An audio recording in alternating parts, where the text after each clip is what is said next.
Bonjour. Alors bonjour. Alors nous sommes avec Sébastien Proux, c'est ça? Oui, tout à fait. On dit Proux, hein, il y a un L au milieu. Oui, mais tout à fait, on dit Proux, oui. Parce que dans le sud-ouest de la France, on prononce toutes les lettres. Oui. Donc là, on va dire Proux. Vous êtes ministre de l'Éducation et du supérieur, c'est ça? Non, je suis ministre de l'Éducation, du loisir et des sports ici au Québec, oui. Au Québec. Alors on est dans le Nouveau-Brunswick. Je dis ici, mais effectivement au Québec, oui. Mais donc on va parler du Québec. Quelle est la taille de l'éducation? Ça représente quoi? Le ministère de l'Éducation au Québec, combien d'enseignants, d'élèves? Vous traitez combien de choses? D'abord, c'est un ministère qui est très important au sein de la société québécoise, qui a été mis en place au début des années 60. Nous sommes un État qui, à ce moment-là, avait ses défis au niveau de l'accessibilité à l'école. Et bon, maintenant, c'est pas mal fait. On a des grands programmes, des grandes écoles. On a un système d'éducation qui est accessible. Maintenant, nos défis sont des défis de réussite de tous les élèves à l'intérieur de l'école. C'est un budget qui, en dollars canadiens, autant pour l'éducation que pour l'enseignement supérieur, qui sont chez nous les universités et les cégeps, qui sont cette école qui se situe entre notre école secondaire et l'université, dépasse le 17 milliards de dollars. Pour ma responsabilité, nos élèves qui sont soit dans des écoles primaires comme ici ou secondaires, on parle d'1,3 million d'élèves au Québec sur une population qui dépasse 8 millions. On a une communauté d'enseignantes et d'enseignants qui dépasse les 100 000 personnes. Alors, c'est bien sûr un ministère qui est très important, qui a énormément de ressources de déployer pour la réussite des élèves. On a un système de commission scolaire, nous, ce qui fait qu'il y a une démocratie au niveau scolaire. Donc, les enseignants, les enseignantes, les membres du personnel des écoles sont sous la responsabilité des commissions scolaires, mais le ministère a la responsabilité des orientations. S'assurer du programme, des différentes orientations et des réglementations à mettre en place pour s'assurer que la réussite est pour tous et que les services éducatifs soient donnés dans l'ensemble de la province. Et aussi bien dans le système public, dans l'école où on est tout à fait, que dans le système privé. Vous contrôlez aussi les programmes? Voilà, nous avons un système public accessible, gratuit, qui est sous la responsabilité de l'État. On a également des écoles privées qui sont subventionnées en partie par l'État. Et il y a également des écoles qui sont complètement et totalement privées, donc il n'y a pas de subvention ou d'allocation financière de l'État. Dans tous les cas, pour être une école au Québec, il faut respecter le programme de l'École québécoise et répondre à plusieurs critères qui sont dans la loi, soit la loi sur l'instruction publique pour les écoles publiques ou la loi sur l'enseignement privé, qui est la loi qui gouverne les établissements privés. Alors après ces petites données de cadrage... Oui, tout à fait, c'est normal. Système, comparé un petit peu avec la France, on va parler de numérique. Oui. L'histoire du numérique au Québec, vu de la France, c'est ils sont en avance sur nous. Ouais. Y a du haut débit un peu partout. Bon, après, on a discuté hier ensemble, c'était pas forcément la réalité. Non, tout à fait, on a des défis. Donc, en gros, l'image qu'on a de la France, depuis la France, du Québec, c'est une éducation qui est en avance avec le numérique, avec les nouvelles technologies. Est-ce que c'est le cas et pourquoi on a cette idée-là? D'abord, peut-être que vous avez cette idée, vue de la France, du Québec, que nous sommes en avance parce que nous avons des pratiques qui, je pense, sont très innovantes. Que ce soit pour l'adaptation scolaire, que ce soit pour la pédagogie. Le programme de l'École québécoise qui, malgré certains mécontents ou je dirais des discussions dans l'espace public, demeure un programme qui est reconnu. Quand je suis allé à l'UNESCO en France à l'automne dernier, on me parlait du programme de l'École québécoise et on me parlait de nos façons de travailler qui sont parfois différentes. On a bien sûr des défis pardon, au Québec, les défis sont de deux ordres.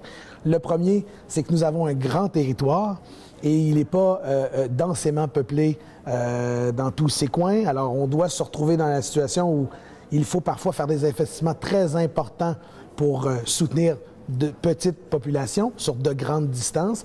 Et l'autre défi, je dirais, c'est que nous avons, je vais le dire ainsi, à mon avis, un certain retard, dans le sens où nous avons un parc école qui date des années 60 ou 70. Nous avons des infrastructures de communication qui ne sont pas à la fine pointe dans les écoles. Un parc informatique aussi qu'il faut renouveler. Alors, on a ici des enseignantes, des enseignants très innovants qui veulent voir la technologie entrer dans les écoles. Bien, on a un défi. Il faut renouveler ce que nous avons pour avoir du matériel qui répond aux besoins d'aujourd'hui, mais il faut aussi dévoiler des infrastructures dans l'ensemble du Québec, ce qui n'est pas le cas actuellement. Mais on a déposé un plan, le gouvernement du Québec a déposé un plan et une stratégie numérique qui vise, dans toutes les sphères de l'activité, à rendre le Québec moderne, c'est-à-dire à le rendre numérique, mais surtout à déployer les infrastructures pour qu'il y ait des accès partout sur le territoire. Alors on sait que le réseau Internet est très important pour les écoles, hein, c'est la base, tout à fait. le socle de base. Il y a eu par le passé des politiques autour du TNI, un investissement dans les tableaux interactifs. Oui. Ensuite, il y a eu peut-être des plans tablettes, comme on a eu en France. Cette politique autour du matériel, est-ce que vous pensez que c'est encore l'enjeu dans le futur, en dehors du réseau Internet, hein, parce que la connectivité est importante. Est-ce que ça va être c'est ça qui va faire la différence, ou est-ce qu'on est plutôt sur quelque chose de culturel? Bien, deux choses. D'abord, on a effectivement ces enjeux dont vous parliez tout à l'heure, de connectivité, ou en tout cas de mettre en relation et en réseau les différentes institutions. Moi, je pense qu'il est essentiel que dans chacune des régions du Québec, on puisse avoir d'abord nos institutions scolaires connectées au monde et au réseau. Alors ça, c'est notre défi, puis on y travaille. Sur l'enjeu de l'infrastructure ou du matériel, oui, on a des enjeux comme ceux-là. Je ne pense pas qu'il faut définir pour toutes les écoles, voici la marche à suivre, voici les outils que vous devrez utiliser. On doit donner des paramètres, on doit assurer l'égalité des chances entre les élèves, donc être en mesure de s'assurer que tous ont accès. Moi, je pense que c'est davantage un enjeu, vous disiez, culturel. C'est un changement de paradigme, c'est une nouvelle philosophie, c'est un état d'esprit qui doit changer. Le numérique, c'est pas un piège, c'est pas un danger, c'est une opportunité de travailler différemment pour apprendre. Et moi, j'ai 2 jeunes enfants qui sont à l'école primaire. Alors, je les vois évoluer en dehors de l'école, à la maison, et je constate que pour eux, ça fait partie de leur vie. Alors, il faut les outiller pour s'assurer qu'ils l'utilisent à bon escient et qu'ils en tirent tous les profits et tous les avantages que ça doit être. C'est le sens un peu de la politique que vous voulez mener. Oui, d'ailleurs, et nous, suite à cette stratégie nationale du Québec au numérique, on va déployer un plan d'action pour le ministère de l'Éducation et de l'Enseignement supérieur, donc pour le volet cégep et université, cette année, qui va d'ailleurs donner ses paramètres. Alors, voici comment nous pensons agir pour les infrastructures. Voici ce que nous souhaitons faire pour soutenir les enseignants. Il y aura des enjeux de matériel, bien entendu, et il y aura aussi des questions qui toucheront, et moi je le souhaite dans nos réflexions, qu'on puisse parler notamment de la programmation. Parce qu'à mon avis, la littératie, c'est la base, mais il y a une littératie scientifique, il y a une littératie numérique aussi à déployer, ou en tout cas à soutenir chez nos enfants. Alors en France, on a un ministère de l'Éducation nationale. Au sein de ce ministère, nous avons une direction du numérique éducatif, donc qui s'occupe véritablement que de numérique, donc, parce qu'on s'est aperçu que c'était un peu compliqué de faire du numérique, c'était quelque chose à part.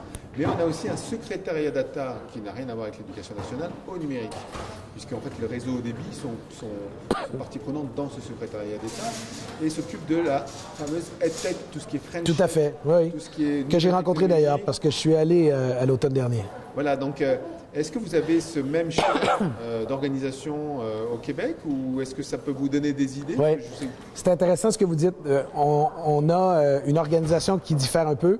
D'abord, au sein du ministère de l'Éducation, on a bien sûr une direction des infrastructures et qui déploie sous la responsabilité de certaines personnes ce plan numérique. Alors, on a des gens qui sont au quotidien en lien avec cette tâche directement. On a, nous, tout le volet numérique est sous la responsabilité de notre ministère de l'Économie et de l'Innovation, qui, lui, a à mettre en place cette infrastructure et ou toutes ces réalisations autour du numérique dans la société québécoise. Donc, c'est chez ma collègue responsable du ministère de l'Économie et de l'Innovation que se trouve cette grande stratégie et les piliers qui devront être déployés. En même temps, c'est un travail de collaboration de plusieurs ministères pour s'assurer que ça fonctionne.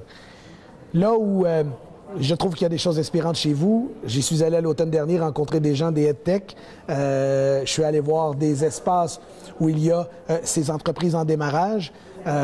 On a, nous aussi maintenant, et c'est très récent, une association de ces jeunes entrepreneurs en technologie éducative qui développent des applications extraordinaires et qui sont exportables. Alors, ils peuvent être utilisés au Québec, oui, mais pourront être utilisés partout ailleurs. Et je trouve que c'est assez formidable de les soutenir.